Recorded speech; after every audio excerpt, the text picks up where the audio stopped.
স্বাধীনতার ৫৪ বছর আজকে চলছে। এই ৫৪ বছর যে বাড়িটার সামনে কেউ কোনো গন্ডগোল করার সাহস পায় নাই। এই এনসিপির তোমরা হিজড়ার মতো পিছন পাশ থেকে গিয়ে তোমরা করো, তোমরা পার্টি অফিসে আসতা, পার্টি অফিসে আমরা তো ছিলামই, তারপরে তোমরা একদম হিজড়ার মতো গিয়ে আজকে আতর্কিত হামলা করলা এবং আমাদের রংপুরের মানুষের হৃদয়ের যে রক্তক্ষরণ, সেই রক্তক্ষরণ কিন্তু চলছে। আমি বলতে চাই প্রশাসনের নির্লিপ্ততার কারণে প্রশাসন একদম কোনো কাজ করতেছে না। সারা দেশের মতো রংপুরেও কোনো প্রশাসন কাজ করছে না।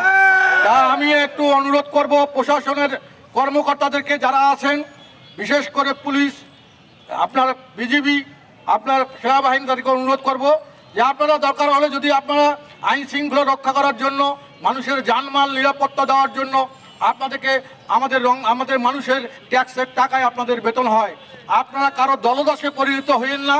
কারো দলদাসে পরিণত হয়ে আজকে পক্ষপাতমূলক যে আচরণ করছেন সেটা রংপুরের মানুষকে কিন্তু ব্যথিত করছে।